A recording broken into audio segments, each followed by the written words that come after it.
Hello and welcome back to Asian Cinema Season 2, and this will be the start of a little mini-series of reviews on the filmmaker Hirokazu Kore-eda. And I have a box set here, Family Values, the Arrow Academy release, that collects three of his movies that deal with familial themes. We have I Wish, Like Father, Like Son, and After the Storm.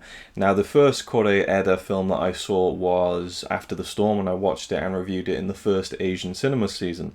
I enjoyed it quite a bit, but I did feel like it was a little bit of a letdown purely because Kore-eda had been built up so much in my mind by people who told me about his films and compared him to Richard Linklater, which is often a dangerous thing when you take a filmmaker, especially from another country, and say, oh, he's like the Japanese this, or oh, he's the German this, and you have this built-up expectation in your mind of the kind of films that they make, and very often they don't quite match that. Sometimes they do, sometimes they don't. But there is a value to making those comparisons if it will push you to watch those movies. Certainly hearing that Hayao Miyazaki, for example, it was the Japanese Disney, certainly piqued my interest, even though that couldn't be further from the truth, and it's a completely different, ball game when you take Miyazaki and Walt Disney, but it gets you kind of the gears spinning in your mind, and with Kore-eda, it was certainly, oh, he makes films like Richard Linklater, so that kind of piqued my interest a little bit. I watched After the Storm, reviewed it, enjoyed it very much, thought it was very good, and I recently bought this box set that collects three of his films. The one we're going to be talking about today is called I Wish. I believe the Japanese title was Miracle, if you translate it obviously from Japanese to English. And it's about these two brothers, Ryu and Koichi, and they live on different sides of Japan. One's up north, one's down south. Ryu is with their father, who's very much a bohemian. He's kind of a musician, he's kind of a layabout, doesn't really have a great career or anything like that, but they live a very relaxed and carefree life. Koichi lives down south with his mother and his grandparents. At his grandparents' home / kind of shop front, they kind of do various things. It's almost like their dining room, living room area is this like shop front that leads out right to the street, and people come in. His grandmother does like dance classes and stuff. His grandfather bakes. You get these two different versions of these brothers' lives, and you get to see the differences and everything like that. Where Koichi lives down south, it's this town next to a volcano that's still active, and there's this kind of plume of smoke that's always kind of prominent on the skyline, and they talk about how the volcanic ash is always settling every day. They had to keep clearing it up and stuff. You don't really see it too much visually. It's not like it looks like the whole place is covered in ash, but just a small amount, trace amounts that they need to clear every day. And up north, Ryu, again, lives with his father. And you get to see these two brothers kind of, dealing with different parents and different influences from parents, I think. Because you see Ryu, and I don't know if I'm pronouncing his name correctly, by the way, and that'll happen a lot. He's a very carefree kind of kid. He's very happy, he's very bright and bubbly, and doesn't really seem to have a care in the world. Koichi, he seems a little bit more internal. He seems a little bit more emotional. He tries to hold it back, you can tell. But there's a lot more going on inside that mind, I think. There's a scene early in the film when the teacher says, okay, everyone, we're going to talk about your father and what your father does for a career. And one of the kids says, but Koichi doesn't have a father. And the teacher's like, oh, you don't have a father. And just the look on this kid's face is just heartbreaking, because you can tell it really rattles him, but he's trying not to let it show.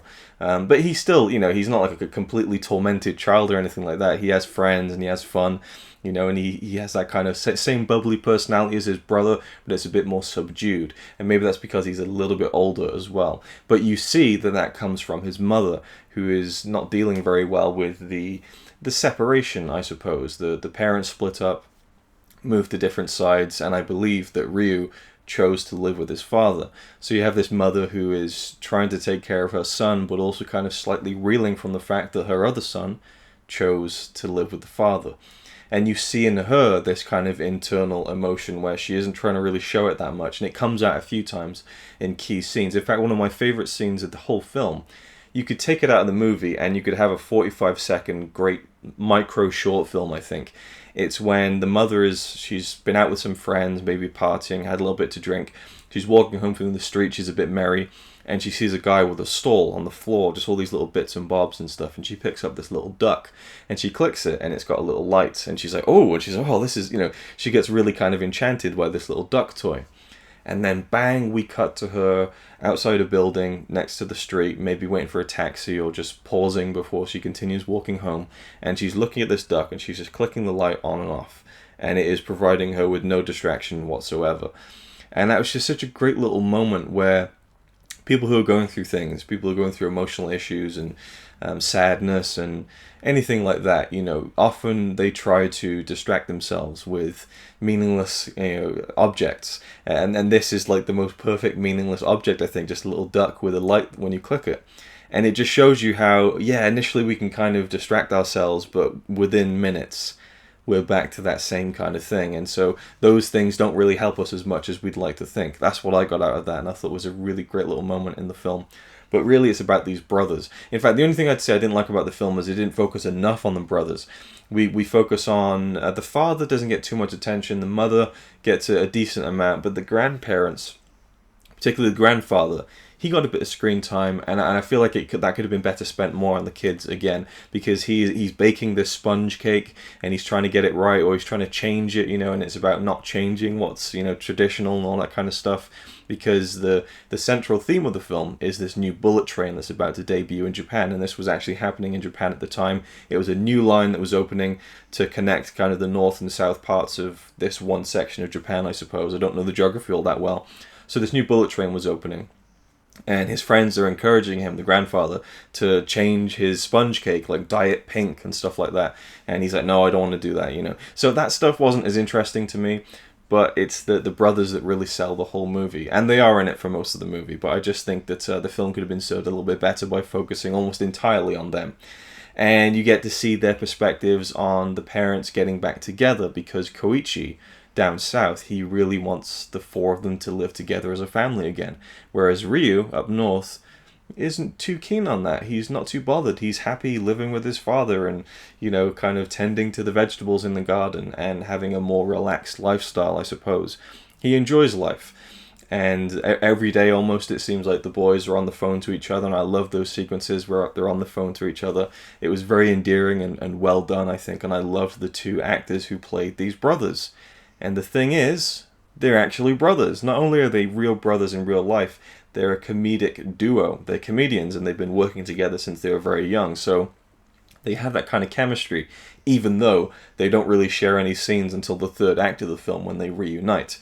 Now, the whole crux of the story is that Koichi in school hears his friends talking about the bullet train, and they're like, oh, apparently if you stand in the spot where the two bullet trains kind of pass each other for the first time when the line opens and make a wish, it'll come true. So Koichi is like, wow, I need to go there. Me and my brother need to go there and make a wish that our parents get back together again. So he tells his brother about this idea, and his brother's like, well, I don't know, I think we're okay the way we are, And you see their perspectives, you see both brothers' dreams about their parents being back together again. And Koichi just dreams of them being happy and having a picnic. Ryu dreams about his memories of the arguments that his parents would have and how he would have to get away from that. And so you see that this younger kid might have a better perspective on why his parents split up in the first place. And for me personally, I really resonated with this story because when I was very young, not even old enough to be cognizant of being a human or being alive, my parents split up. So I've never known what it was like to have my mum and dad be together, but I do know that they have two very volatile personalities, and putting those two things together probably wasn't the best. I know that they argued a lot, and it just didn't work out. They loved each other, they continue to for the rest of their lives. They still are in contact now and have a great fondness for each other, I think, but it's one of those things where those two personalities it's like putting two positive ends of a battery together. It was never going to sustain, and perhaps this was the case with these two parents. It just didn't work out, and sometimes it doesn't. And seeing that Ryu maybe recognizes that more than Koichi, so he hatches this plan, and his friends want to go. And you have like the two sets of friends, like Koichi's friends, some of his friends, which are boys, obviously, as a natural kind of a boy would have friends who are also boys, but also Ryu, his friends are girls. So I really like that because it gave you kind of two very different groups of friends. So when they all meet up in the third act, there's like an interesting cast of characters as they all meet up to see this bullet train or these bullet trains cross each other. And I loved seeing how Koichi was trying to like rustle up the money to kind of pay for him and his friends to get on a train to go to the spot where the two trains would meet. You know, they're selling things, they're looking for money underneath kind of vending machines and things like that, and planning how they're going to get off school. Whereas Ryu just kind of says to his dad, "Hey, look, you can wait on buying that new guitar. You get child support. Give me some money. I want to do something." So I really liked that, and just the contrast of these two kids was so great. You could tell they were brothers, but there's something very different about them, and I loved the optimism of Ryu. Like he's this kid who just, you can just tell it in the look of his face. He's always just kind of dying to let that kind of cheeky grin explode out of his face. He is always so happy and smiley and just really bright, and I love that about him. He's such an endearing character and person. I think it really shows through, and a lot of the film feels very naturalistic. You know, there are moments where the friends are all sitting around talking about this idea of dreaming for something, wishing for something with these bullet trains. And so you get all the kids talking about what they would wish for. You know, there's this one girl who says, "I wish I could draw beautiful pictures without really trying hard at it," which was really funny to me and kind of relatable at the same time. And they filmed these shots of all the kids talking about what they wished for. What, you know, one kid wants to be an actress, another wants to be a baseball player. And they film it, and they'll cut within the same close-up, so it feels like a documentary, like you're watching something real, even though the characters and actors are talking about something within the parameters of their character. You know, like their character is, you want to be an actress, so that's what you're going to talk about. But the way that it was kind of cut every now and again, while still in the same shot, made it feel like it was real, and that, you know, the director had just kind of left the camera rolling, so you really buy into these characters, which I thought was really cool. And Koichi, you know, I loved his mannerisms. There's just something so watchable about this young kid. Even just like a little detail when he sat down doing his homework one night, and then he just kind of leans back from his chair like, "I'm done for the night." Takes a little carton of drink and he finishes it, puts it back down, and he goes on his bed and he lies down and he starts thinking. Just the mannerisms I thought were so charming and endearing. I don't know. So he had a different kind of charm where he wasn't always smiley, but you could tell there was more emotions going on there behind the eyes and stuff he was holding back. And when they all meet up in the third act, it's wonderful. They see that the bullet train is on like a high track, so they need to find a vantage point. It gets a bit overly sentimental when they need somewhere to stay for the night before the bullet train is about to debut, and this old couple kind of take them in. It's very kind of overly sentimental, I think, and kind of very convenient, but not, you know, outside the realms of possibility, and something I actually thought was really sweet and charming, even if it does stretch the credibility a little bit. It's kind of funny how it happens though, because a local kind of warden or kind of police officer finds the kids, and he's like, you know, "Where are you kids going?" Like, "Oh, my grandmother's house is by here." He's like, "Oh, you're her granddaughter, are you?" And they're like, yeah." And the woman is there in the garden, and he says, "Oh, hey, this is your granddaughter here." And you're like, what is going to happen? And the old woman sees this girl, and they kind of look at each other, and the old woman goes, "Ah, yeah," you know, and kind of like gets these kids off, you know, and realizes they're doing something that they shouldn't, or that they're on an adventure. And so this elderly couple, they decide to service these kids on this kind of adventure. And I also loved how, you know, the kids, I feel like, really knew that it wasn't about making a wish and having something magically come true. It was more about the journey of it, you know, the bonding of it. You know, there's a kid who has this dog that he carries around with him, and it dies the day of the trip. So he takes the dog in his backpack with him to go see the bullet train, to wish that his dog would come back to life. Of course, he wishes for it, and it doesn't happen. You know, he says the body's still cold. But it isn't this instance where he has a breakdown. He's like, "I can't believe it, the dog's still dead." He knew he wasn't really going to have this dog resurrected, but, you know, he kind of confronts the reality of it and says, "I'm going to bury him when we get home in my backyard." And so, to me, this didn't feel like a trip to go and just wish all your dreams to come true, but it was about realizing you need to kind of make those dreams come true as well. Again, that's a bit different with the dog dying, I have to say, but, you know, it's about taking action yourself. You know, there's this thing where the girl wants to become an actress, and she literally screams, "I want to be an actress," when the bullet trains cross. But when she gets home, she says to her mum, I'm going to Tokyo, I'm going to be an actress. You know, it's about taking action as well. And with the two brothers, you know, I won't spoil what happens with them and their wishes, but I thought that was very handled in a very adult way by both of them, which was a really nice conclusion to both of their characters. And so the film doesn't end in a kind of picturesque, happy way where everything is good again, but it ends in a more realistic way that you believe in, and also in a way that is really hopeful, I think, and shows growth in these two young kids. Or at least I think Koichi grows the most out of the two of them. So I loved how that all wrapped up, and I loved all the little mini details in the film. There's so many I could talk about. I really did love this film. I do feel like he could have focused more on the two brothers. I felt like there was a few scenes there, here and there, about the grandparents that weren't as effective or as interesting as the two brothers, and maybe even more from the father. But yeah, I thought it was a great film. I really, really loved it, and couldn't recommend it enough. So this is a great start for these Kore-eda reviews. And I'm not sure how many I'm going to do for Asian Cinema Season 2, but definitely I'll at least watch Like Father, Like Son and talk about that. I've already watched After the Storm, so there's no need to re-review that one.